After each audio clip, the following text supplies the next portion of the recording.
এই 40 হারাম, এটা চলবে না। আপনার বাবা, আপনার মা, আপনার দাদা দাদি, তারা নানি মারা গেছেন, আপনি কি অনেক খুশি? তাহলে আপনি কেন খাওয়াচ্ছেন পাবলিকে? এটা ইসলাম নয়, মানবতার দৃষ্টিতে এটা ঘৃণিত কাজ। সবাই একটা রমরমা ভাব নিয়ে খাইতে যায়, মনে হয় যে বিয়ের দাওয়াত খাইতে যেতেছে। নির্ধারিত দিনে করেছেন কেন? যদি অনির্ধারিত দিনে করেন তাহলে শুধু ফকির মিসকিন খাবে।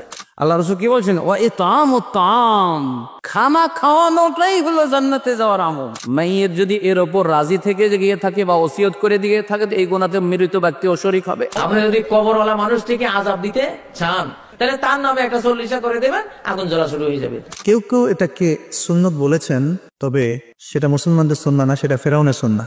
কোথায় পাইলেন কুলখানি করা লাগবে, 40 করা লাগবে? হাদিসে কোনো নির্দেশ নাই, কোনো অনুমতি নাই।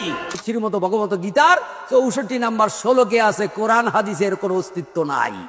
আবার মরা মানুষের জন্য 3 দিন আর 40 খাওয়া জমানো, এটাও কুফরি করেছেন মুহাম্মদ সাল্লাল্লাহু ইত্যাদি বিভিন্ন নামে বেনামে যে সকল অনুষ্ঠানগুলি সমাজের মধ্যে করা হয়, এগুলি সবই বিদআত। নবী সাল্লাল্লাহু আলাইহি ওয়াসাল্লামকে জিজ্ঞাসা করা হলো, আইয়ুল ইসলামে খায়র, ইসলামের মধ্যে শ্রেষ্ঠ ইবাদত, শ্রেষ্ঠ আমল কোনটা? নবী সাল্লাল্লাহু আলাইহি ওয়াসাল্লাম বললেন, যাকে চিনো না চিনো সবাইকে সালাম দিবা আর মানুষকে খাওয়াইবা। তাহলে খাওয়ানোটা একটা ইবাদত।